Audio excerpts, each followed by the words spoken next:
Thank you for the presentation. Bueno, yo voy a hacer mi presentación en español. Bueno, ya os han explicado un poquito de dónde vengo yo. Se os hará un poco extraño, ¿no? Porque parezco como que vengo de otro mundo. Y bueno, lo cierto es que la idea de esta presentación vino un poco por mi trabajo con Raúl, que ya conocéis, ¿no?, de esta facultad. Hemos trabajado en un cuento ilustrado juntos, hemos trabajado en un proyecto de cómic y, bueno, lo cierto es que cuando estaba gestionando todo esto de Tártalo se le ocurrió, ¿no?, toda esta idea de la revisión del mito de Tártalo y bueno, y empezamos a trabajar juntos. Entonces, lo que voy a hacer en esta presentación es explicaros un poco cómo hemos trabajado, pero también de dónde deviene todo este sistema de trabajo que os voy a contar un poco. Porque, bueno, uno de mis motivos de investigación donde más tiempo estoy dedicando es el tema de la profesionalización del alumnado. ¿Por qué? Pues porque venimos de una tradición muy académica, bueno, diría más bien muy clásica y moderna en las artes, en nuestra facultad, y hay no tanto perfil profesional en cuanto a la digitalización de la ilustración, conceptar videojuegos, cine, animación. Y precisamente ahí hay una paradoja porque mucho alumnado tiene interés, ¿no?, en esas áreas. Entonces, buscamos técnicas y procesos, algunos profesores, para aplanar la curva de aprendizaje. Básicamente, que el alumnado pueda sacar mejores resultados en menos tiempo. ¿Por qué? Porque dibujar de memoria es un trabajo muy duro, que requiere muchos años y dependiendo de las bases con las que hayan venido, tened en cuenta que puedes entrar en Bellas Artes desde cualquier bachiller o gente que viene de otras facultades, etcétera. Entonces, como no hay bases, no tenemos tiempo en la carrera por número de créditos muchas veces de poder forjar, ¿no?, esas bases. Entonces, por esto ya os digo que estamos en este trabajo, ¿no?, de implementar nuevos workflows y sistemas de trabajo para crear ilustraciones, conceptar y demás. Entonces, bueno, los objetivos de todo este trabajo, en el que estamos ahora el grupo de investigación Lerrotus, de innovación educativa, que ahora os cuento un poquito, estamos intentando identificar funciones del dibujo para la representación de la realidad. Vemos estos análisis técnicas de procesos.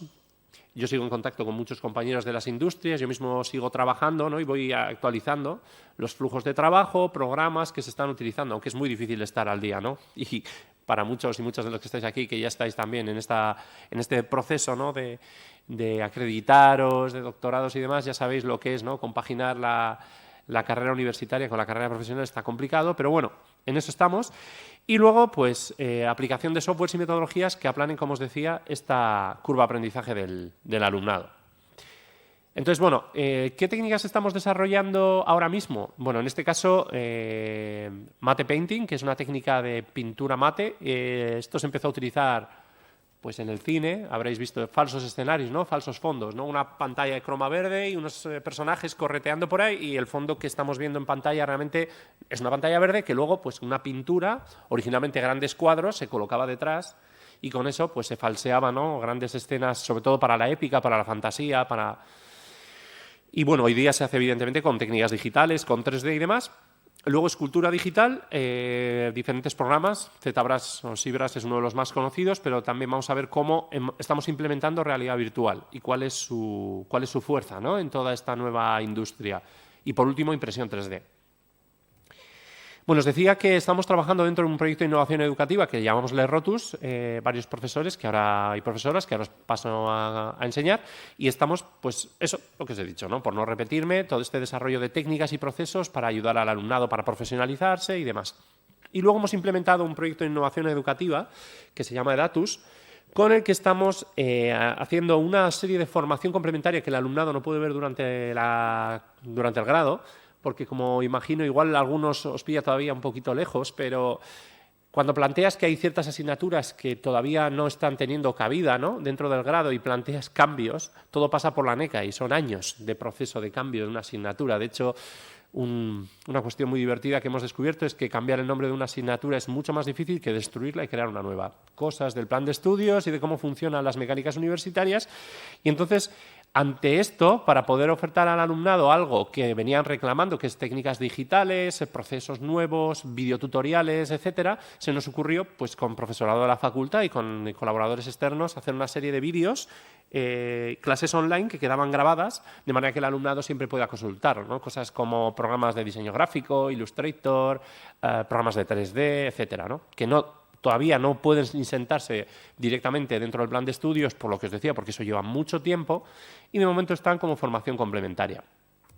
Bueno, dentro del equipo del Errotus tenemos a José Antonio Morlesín Mellado, que es el director del equipo, Jon Sagasti, yo mismo, y Maitane Echevarría Aguirre, ¿no? Que somos los 4 que estamos detrás de todo este proceso de implementación y de nuevas tecnologías.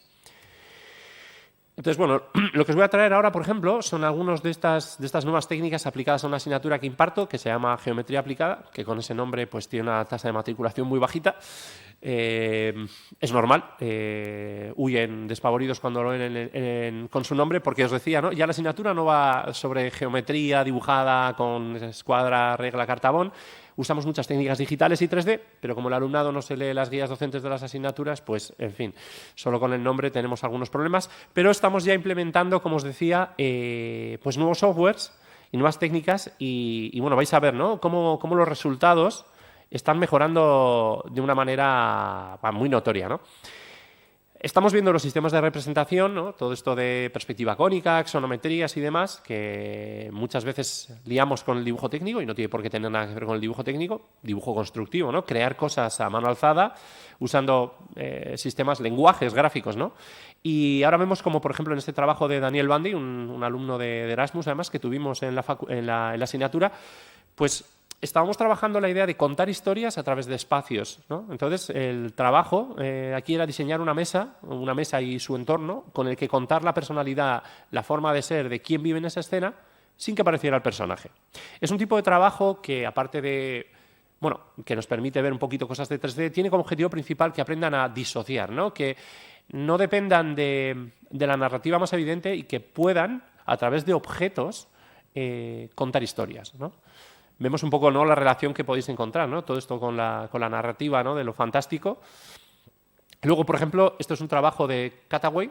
Esto se usa mucho en la industria del cine y es básicamente pues coger un espacio y cortarle paredes, de ahí cutaway, vamos, para mostrar pues eso, un entorno, en este caso pues un café. Esto se puede usar también en videojuegos, ¿no? Con esta idea de establecer una narrativa, una línea de arte, ¿no?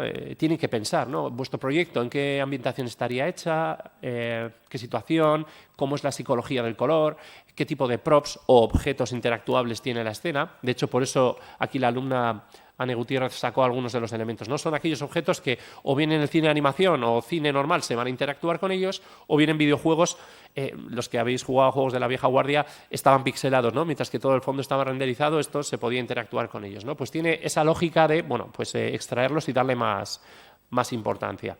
De hecho, es fundamental, ¿no? Una cosa que trabajamos, yo creo que hemos trabajado un poco de manera inadecuada, diría, por ser un poco, ¿no?, más comedido, es que les dejamos siempre crear, pero acaban la facultad muchas veces diciendo yo hago mi historia, ¿no? Yo hago mi estilo y luego a ver quién me lo compra. Pero es que el proceso realmente no funciona así. Tú tienes una industria, un sector, un público objetivo al que te quieres dedicar y tienes que analizar cómo funciona, cuál es su línea de arte, cuál es el público objetivo. O sea, hay que hacer una serie de análisis que normalmente es pensar en el paquete y la envoltura, ¿no? Y en el lacito, a quién se lo vas a vender.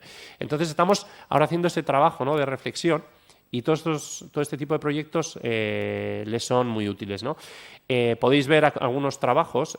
Bueno, es que no sé si me va a dejar hacer zoom. Sí, me deja hacer zoom. Claro, si yo os enseñase los dibujos a mano alzada sin la base de 3D, porque aquí esto tiene una base de modelado 3D que permite al alumnado llegar a estos resultados, ¿no? Esto es impensable. Si tuviesen que dibujarlo directamente a mano alzada, necesitaríamos otros 3 años más, ¿no? De ahí lo de aplanar la curva de aprendizaje. ¿Por qué? Pues porque dibujar perspectivas a mano alzada de esta complejidad lleva muchos años. No merece la pena, no es eficiente. Pensemos que en una industria como la de los videojuegos o la del cine, tienes que plantear un escenario estos y tienes 2 días para hacerlo. Esto, dibujarlo a mano alzada, te puede llevar, no sé deciros, 2 semanas, 3 semanas, ¿no? Con todas las proyecciones, los cálculos. Entonces, de ahí, ¿no?, ver este tipo de representaciones. Luego, también damos mucha importancia, ¿no?, a la maquetación para presentar los proyectos, que puede haber desde objetos para parques de atracciones, bueno, escenarios para cine o para videojuegos, ¿no? Aquí hay un poquito de todo. Por ejemplo, un ejemplo de lo que os decía, fijaos el nivel de dibujo de la persona, ¿eh? Ya sé que esto es cuarto de Bellas Artes, sé que a algunos os sorprenderá, pero como os decía, la falta de bases, dependiendo del caso de cada persona, acaba influenciando mucho, ¿no?, en el resultado que puede obtener. Pero claro, ¿cómo puedes llegar de esto a esta imagen en 2 semanas de asignatura? Pues la respuesta está en optimizar los flujos de trabajo, ¿no? Entonces, en este caso, por ejemplo, para que veáis un poco, usar 3D permite, desde el boceto inicial en el que tú planteas la idea y solo te preocupas de la narrativa, de qué quieres contar, cuál es la psicología del personaje, pasamos al 3D, ¿no?, al modelado 3D, más frío, digamos, y luego se hace overpaint, ¿no?, o se trabaja por encima y luego ya piensas un poco, ¿no?, en la maquetación. En este caso era para un cómic de... Uy, va, spoiler, perdonad, se me ha ido hacia atrás. Problemas de... A ver. Y... Aquí estoy. Eso, os decía, bueno, para maquetar esta, ¿no?, para una ambientación pulp, ¿no?, esto de las revistas de los 80 y demás. Bueno, y luego esto, por ejemplo, que esto es algo que yo he trabajado ahora con Raúl para la exposición de Tártalo que tenéis en el Artium, por cierto. No, en el Artium no, en la... Ay, no me sale el nombre de la sala. ¿Cómo se llama la sala? Se lo pregunto luego a Raúl cuando venga y os lo digo, pero bueno. Yo, como no soy de Vitoria, todo me pilla un poquito... Todavía no identifico bien los espacios. Pero bueno, este es un trabajo de thumbnail sketching o miniaturas de paisaje. ¿Para qué se hace? Pues esto es súper importante cuando se trabaja para ilustración, cuentos ilustrados, o si algún día algunos de los que estáis aquí trabajáis con alguien de arte y no hacen este trabajo, pues les podéis llamar la atención porque es interesante que lo hagan. Os explico por qué. Cuando estáis decidiendo cuando un ilustrador va a decidir un paisaje, ¿no?, una portada para un libro, en lugar de empezar a hacer el trabajo final y al de 20 horas de trabajo que le ha encargado la portada le diga, es que esto no me gusta, cámbiame este personaje tal, y entonces pues quiere saltar por la ventana, lo ideal es hacer esta idea de miniaturas. ¿Por qué? Porque estas miniaturas pueden llevar una mañana de trabajo, pero nos están permitiendo ver contrastes, composición, direcciones de lectura, ¿no? Trabajo mucho con el alumnado, eso, la dirección de la mirada, ¿no? Hacia dónde van las curvas de contrastes. Madre mía, otra vez. Pero qué ganas tiene de pasar. A ver, ahí estoy. Ver un poco todas estas direcciones de la mirada, perspectiva atmosférica, ¿no? Vemos un poco técnicas de estas que permiten que, por ejemplo, imaginaos, ¿no?, un cliente o vosotras o vosotros mismos, ¿no?, estáis trabajando en el ilustrador y decís, no, me gusta, por ejemplo, la idea de la casa en el fondo de la 5, pero quiero la atmósfera de la 2. En fin, es una serie de decisiones previas que permiten que en un proceso temprano del trabajo ya se pueda tener clara la composición. De manera que luego, cuando vas a hacer el trabajo final, pues ya no hay sustos, ¿no? Solo hay modificaciones menores, como decimos. Y bueno, ya os voy a explicar todo este nuevo workflow que hemos hecho para la exposición del retorno de Tártalo, ¿no?, que tenéis expuesta. Ahora os voy a hacer un pequeño brief, pero básicamente cuando estaba trabajando con Raúl veía cómo son 9 ilustraciones con los personajes de Tártalo y el anciano, que es una especie de Gandalf en miniatura, ¿no? Y había la posibilidad de buscar la manera de optimizar el flujo de trabajo, ¿no? Entonces, pensando que el alumnado tiene a veces problemas con el dibujo de memoria, con la anatomía y demás, estuve investigando con programas de realidad virtual para el proceso de trabajo. Entonces, bueno, os explico un poco cómo empezamos, ¿no? Primero me reuní con Raúl, hicimos en una reunión virtual, ¿no?, cada uno desde su oficina, cada uno desde su facultad. Yo le compartía mi escritorio con una tableta gráfica como esta, iba abocetando los personajes, ¿no? Pues empezamos con Tártalo, sus proporciones, qué altura, ¿no? Más alto, más bajo, quiero que tenga más musculatura, menos, etcétera. Y luego el anciano, más alto, más bajo, ¿no? Cambia la cara, el peinado, ¿no? Eso depende de tus habilidades de sketching, evidentemente, ¿no?, para poder hacer algo eficaz. Pero bueno, si el alumnado no tiene nivel de pintura de memoria, pues siempre puede recurrir al trabajo de línea, que le funcionaría igual, ¿no? Una vez decididos los personajes, pasamos a lo que es las miniaturas de lo que iban a ser las ilustraciones. Entonces, aquí ya veis que empezamos con iteraciones, ¿no? En un principio, de hecho, los roll-up que están expuestos iban a tener el texto debajo, pero como quedaba la letra tan pequeña al final, finalmente decidimos apartarlos en los textos, hacerlos en roll-ups independientes, ¿no? Pero bueno, aquí es donde decidimos todo este tema de composición, ¿no? Raúl me pasaba el briefing, ¿no? Quiero a Tártalo como horrorizado porque se ha dado cuenta, etcétera. Entonces, bueno, aquí decides el tiro de cámara, decides la composición, los contrastes y es donde, bueno, como estos son sketches que llevan minutos, pues Raúl puede directamente decir, oye, mira, cámbiame aquí la cara, cámbiame otro tiro de cámara o no me interesa tanto que se vea, necesito, por ejemplo, en el segundo que se vea el lago de Vitoria, que se reconozca mejor, igual hay que cambiar. Pues esta primera etapa temprana básicamente funciona así, ¿no? Y llegamos a las miniaturas finales, para que veáis un poco, voy a hacer zoom, a ver si esta vez no paso de página. Pero si habéis podido ver la exposición ya veréis que tienen bastante que ver, ¿no? Bueno, son las 9 miniaturas finales de lo que serían las ilustraciones. En este caso hubo algún cambio de última hora, por ejemplo, en esta de aquí, porque, claro, Raúl quería que se viese muy claramente la cueva que hay junto a la Ichgorri, ¿no? Este paso de montaña, y la perspectiva que él quería de Tártalo subido a un árbol no daba, o sea, no daba. La localización es real y no ha lugar, ¿no? Entonces tuvimos que hacer cambios con esconderle detrás de una roca y demás. Y luego, por ejemplo, aquí, que también quería que se viese, ¿no? El lago, cómo se iba introduciendo en el pantano, perdón, de aquí de Ullíbar y Gamboa. Pero claro, necesitábamos algo reconocible, ¿no? Entonces, bueno, hubo algunas modificaciones posteriores de última hora, pero bueno, básicamente esto es lo que ya se aceptó, el briefing final, y luego yo ya me puse a modelar en realidad virtual, ¿no? Aquí tenéis a un Tártalo un poco deforme. Si os fijáis, hay partes que están sin definir, ¿vale? Veis que esto en vez de una mano, pues no sé lo que parece, pero bueno, se entiende. Básicamente no necesitaba todo el detalle de los dedos, porque al final, como voy a intervenir sobre el renderizado final, lo veréis ahora en los próximos ejemplos, pues, como os decía, no me hacía falta una definición exacta. De hecho, veis aquí los cortes en el antebrazo. Esto es porque en realidad virtual lo creé como si fuera un maniquí, y luego lo iba posando para las diferentes escenas. Cogía el cuerpo, lo movía, lo rotaba, esta cabeza la bajaba, la colocaba no sé cómo, la del pantalón porque ahora me interesa. Claro, dado que los dos personajes iban a aparecer en varias escenas, me era muy útil. De hecho, creo que tengo aquí la siguiente. Antes de pasar esto, creo que os voy a enseñar unos pequeños vídeos, porque lo de esculpir en realidad virtual es como que cuesta hacerse la idea, ¿no? Pero para que veáis un poco cómo funciona. Te pones los... Bueno, espera, a ver que le da play. Ahí estamos. Bueno, te pones las gafas de realidad virtual, esto sería yo viendo un poco cómo voy operando. Entonces, la magia que tiene es que realmente tú aquí, a diferencia de los programas de trabajo digitales habituales, es que dibujas en 3 dimensiones, ¿veis? ¿Vale? Entonces vas moviendo, pero tú realmente estás teniendo continuamente, ¿no?, las 3 dimensiones a mano. Esto podría ser muy similar a un trabajo con un programa de esculpido como ZBrush, ¿no? Pero ahora vais a ver, por ejemplo, rápidamente cómo se van creando los volúmenes. Sobre todo, donde yo le veo la fuerza es en esta parte de aquí, que yo creo que, bueno, pues pintar, ya veis ahí un morzongo que no sé ni lo que será pues el pelo, que voy a hacer más adelante, pero fijaos ahora, por ejemplo, en esta parte, ¿no? Quiero hacer una pose de un personaje, rápidamente como si estuviera dibujando. En lugar de esculpir, esto sería más parecido a dibujar. Lo que pasa es que estás dibujando en 3 dimensiones. Eso es lo que lo hace tan potente, ¿no? Vas trabajando, esto es nada, cosa de unos minutos, ¿veis?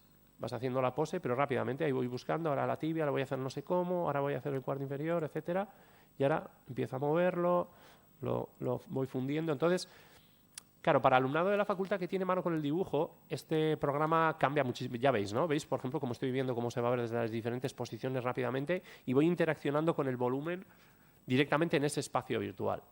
Entonces, bueno, así trabajamos y para que veáis luego cómo trabajaba en una versión. Mira, aquí tenéis a Tártalo y el anciano. Paro ahí justo la captura.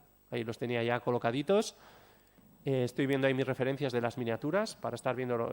Aquí estoy con las gafas puestas, ¿no? Y aquí tengo, pues eso, las referencias de los conceptos de los personajes. Y así es un poco como voy trabajando y esculpiendo. Claro, este es un trabajo que esculpir a Tártalo me pudo llevar 2 horas y al anciano otras 2. Pero claro, ahora luego lo he reutilizado para todas las ilustraciones, pues reposándolos y recolocándolos. Entonces, donde cada ilustración me podría haber llevado una media entre 20 y 30 horas, pues lo he reducido a 10.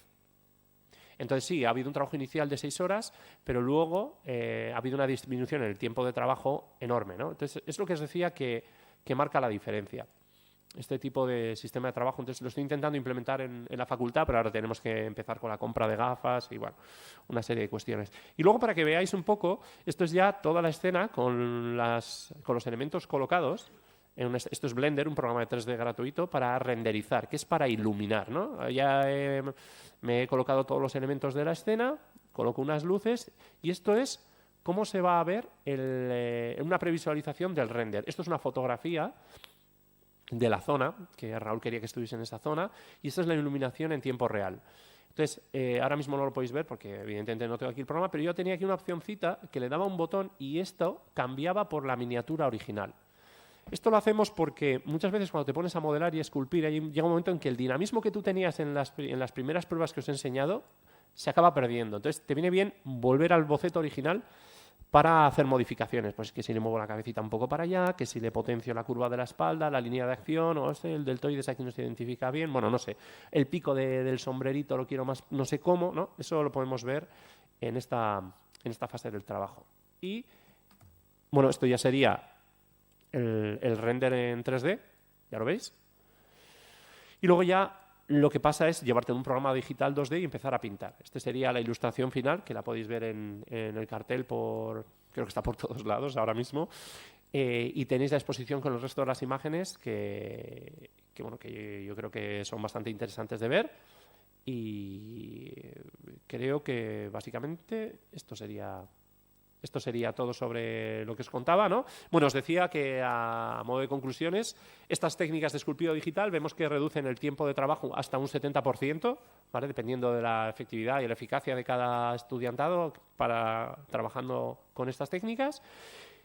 Se pueden centrar en aplicar cosas de narrativa y de dibujo en vez de estar tan limitados por que si la perspectiva cónica no me va a salir, que si la anatomía no la controlo del todo.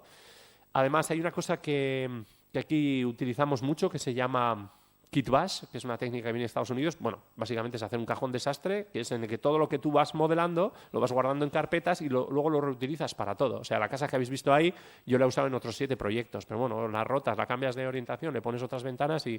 ¿vale? Pero bueno, es usar una biblioteca continua que tú vas produciendo y cuanto más optimizas, pues más corto es la curva de trabajo, ¿no?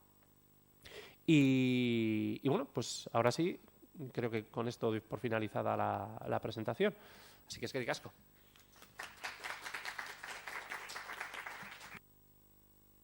Bueno, muchas gracias, Alfonso, por tu presentación. Yo creo que siempre es muy enriquecedor escuchar a gente de otras disciplinas y, bueno, aunque nos queda a lo mejor un poco lejos, a mí personalmente es muy, muy interesante. Así que, bueno, os animo a visitar también la exposición. So now I open the floor for questions, comments that you may have. Abrimos el turno para preguntas. Vale, ¿aquí hay alguna? Lo primero, gracias por la recomendación de lectura. Voy a leérmelo. Lo segundo, voy a abrir un melón porque ya que hablamos de arte digital, yo también me muevo en esos espacios y con todo el tema de las inteligencias artificiales para poder, ¿cómo se dice?, hacer que sea el trabajo más rápido. Ahora mismo no me va a salir la palabra. Para poder ahorrar trabajo y dedicarse simplemente a corregir el trabajo que puede hacer una inteligencia artificial, que en muchas ocasiones puede coger arte sin permiso de los artistas y demás. No sé qué tipo de riesgos se está presentando en esta implementación del proceso de digitalización en la facultad, porque he visto un poco de todo en mi círculo y ya pues por curiosidad. Pues nada, muchas gracias por la pregunta. Lo cierto es que, fijaos que yo os decía que yo vengo mucho de un sector profesional, entonces entraba a la facultad con ese ánimo, ¿no? Sabiendo que hay una demanda muy grande. De hecho, yo no sé si en 3 años he dirigido 16 TFGs, porque es que piden tantos con el tema de conceptar, etcétera, y claro, ¿no? Pero ¿qué pasa? Y yo siempre estaba con la profesionalización, trabajos, tutorías personalizadas para esas cosas, y de repente llegó lo de las IAs Y empecé a decir al alumnado, bueno, pues podéis ir buscando otra profesión y tal, pero hay luz. No sé por cuánto tiempo, pero hay una ventana de luz. Me explico. Yo había oído hablar de empresas en Japón, Corea, Estados Unidos, en el que habían despedido al 80% de la plantilla de 2D. Básicamente, pues donde antes necesitaban 14 ilustradores, ahora tienes 2 retocando imágenes de IA, que son infinitamente más rápidas. Si lo habéis probado, yo os he enseñado como 6 iteraciones hechas en Sketch rápido, en blanco y negro, que me llevaron 4 horas. Una IA te hace eso en 5 minutos. Claro. ¿Cuál es el problema? Que es cierto que las imágenes luego empiezan a tener un cariz como repetitivo, hay problemas con... Pero bueno, hay que retocar, hay que trabajar sobre ello. ¿Qué ha pasado? Que con todo esto de Estados Unidos, con la huelga de actores, guionistas y demás, ha empezado a haber una pulsión muy grande contra las IAs y entonces, curiosamente, que tengo amigos trabajando en el sector, ha empezado a haber despidos hacia gente que utilizaba inteligencias artificiales. De hecho, pues hace 2 semanas, te estoy hablando de una empresa que está trabajando para Call of Duty, o sea, para proyectos, ¿no? Pillaron, por decirlo de alguna manera, a un concept artist que había utilizado IA para hacer uno de sus trabajos y lo ejecutaron delante de toda la empresa. Quiero decir, lo pusieron en una reunión online y explicaron cómo había usado IA en su trabajo y lo despidieron delante de 200 personas. Para dar ejemplo. A algunas empresas se lo están tomando muy en serio como elemento diferenciador. Nosotros no usamos IA. Por poneros un ejemplo, Magic the Gathering, Wizard of the Coast y Hasbro están poniéndose muy fuertes con eso. Prohibimos usar IA. De hecho, tanto será así que una cosa muy curiosa que ha pasado es que muchos ilustradores están volviendo a pintar en tradicional. Están empezando a pintar cuadros otra vez. ¿Qué hacen? Pues lo mismo que os he podido enseñar con estas imágenes de Tártalo, por ejemplo, para Magic the Gathering, y luego lo pintan en un cuadro. O sea, se hacen la imagen en digital, luego lo llevan a un cuadro y subastan el cuadro. Entonces, venden a la empresa por 1.000 euros, 1.200, 1.500, dependiendo de tal, su imagen, y luego subastan el cuadro. O sea, se está empezando a generar como una especie de contraola muy interesante, pero así estamos ahora mismo. Dentro de un año no tengo ni idea. Lo cierto es que, claro, las empresas al final piensan en el rédito económico, ¿no? Y en la eficacia. Entonces, las IAs yo creo que ahí tienen un hueco. Ahora, ¿qué sucede? Que no estábamos preparados para el nivel de despidos masivos que podía llegar a generar. Entonces, ¿qué va a pasar a partir de ahora? Pues hay un debate muy grande. ¿Sabes lo que pasa? Que uno de los problemas más grandes que comentamos, ¿no?, entre colegas del gremio es, claro, la IA lo que está haciendo es robar imágenes de autores, ¿no? Ya sabéis que se alimenta con imágenes descargadas de manera ilegal. Ya. ¿Cómo trabajamos nosotros? Nosotros nos metemos en Google o en Pinterest, miramos imágenes y nos documentamos. Bueno, sí nos las descargamos, pero no las metemos en la imagen. En el momento en que la IA se pueda conectar a Internet y no descargarlas y aprender, se acabó el debate. ¿Entiendes? Porque haría lo mismo que nosotros. O sea que no sé. Te he dado como diferentes ideas, pero porque estamos todos igual, mirando, agarrándonos así y, bueno, en fin, viendo un poco lo que va a pasar. El problema es que, como te digo, claro, es que afecta a todos los sectores. Entonces, no estamos preparados a nivel mundial para nivel de despidos que se pueden generar a raíz de eso, ¿no? Entonces, de momento estamos así, veremos lo que pasa en el futuro. So I just wanted to mention that the exhibition, la exhibición, is at Casa de la Cultura Ignacio Aldecoa, which is by the park called La Florida. All the information in the website. And then I wanted to ask, because now that I've seen, you follow me if I speak English? Yes. Okay, good. So now that I've seen the full story, at least, you know, sketched in those first drafts, I think I did not get it right, the meaning behind the image that you've chosen for the poster. Uh-huh.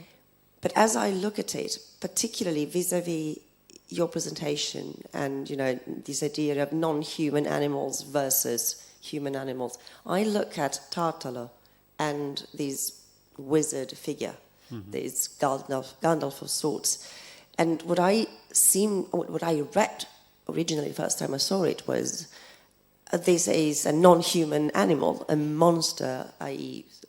deviant from proper humanity, just tamed, domesticated by civilized Gandalf. And it kind of worried me because of this reading. But now I suspect, it's not what it's really behind it.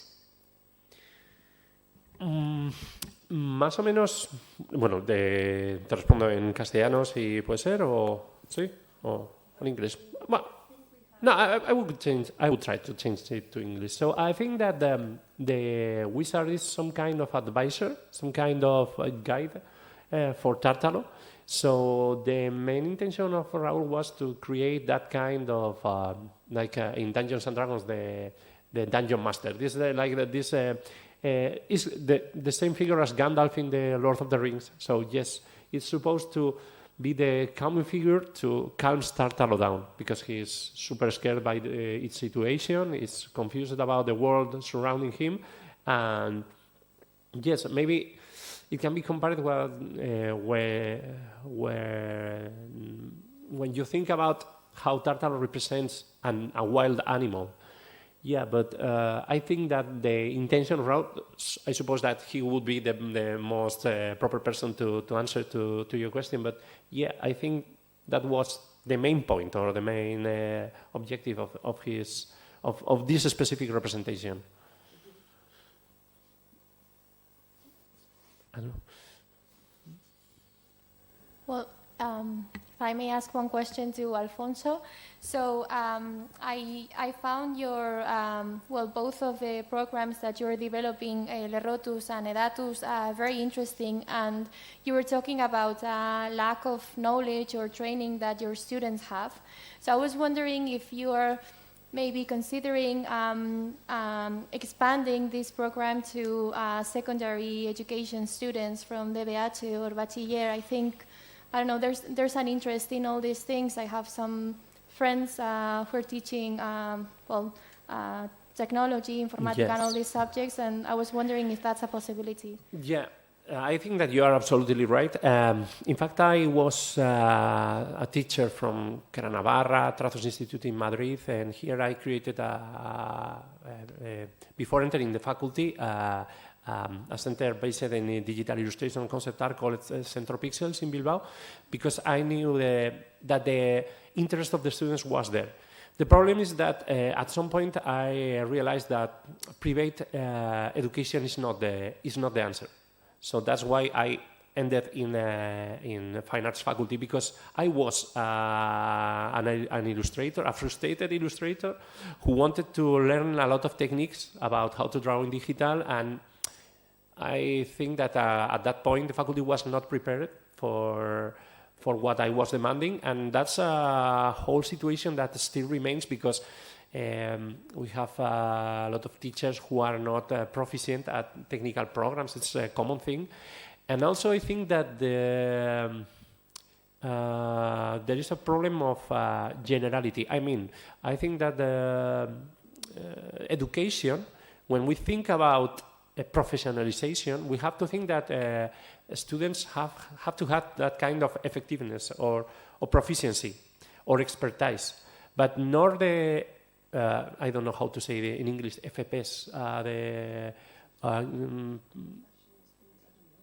professional grade, FPs or grado medios or grados superiores don't feel that demand in the art field, because they are super generalistic. They are not specific. So they were supposed to be something like FFP of rigging, FFP of 3D animation, FFP of concept art for video games, but they are not like that. They are overall education. So students end with 4 years studies in fine art, and then they want to specialize, and they go to a master, but a 1 year master is not enough for them to have all the knowledge that they have. And that was a very frustrating experience, seeing that in the private education. So and that's why we are trying to develop these overall changes, but it's hard to change a very old engineering system. So it has that processes that has at some point some sense, but not so much in other ways. But yeah, and then trying to change previous education, I think is harder, because they are not so much bachiller artísticos. So there are a lot of bachilleres in a lot of schools, but sometimes they don't have that specific degree. And then the teachers that taught in artistic institutes are people who come from university, who didn't have that kind of students. Yeah, it's a will. It's a will. It's a very repetitive will. And also, because we have students from science faculties, from whatever faculties that they want to enter from, and we have, with Bologna system, much less teaching class hours, so we have a problem there. And also we have found out that we have a problem in these generations with the frustration, with dealing with frustration. So in these professional industries, that's something super common. They demand that kind of discipline and be able to, or be capable of dealing with frustration. So we are trying to change the whole thing, but it's going to take years. But we are in the first stages, so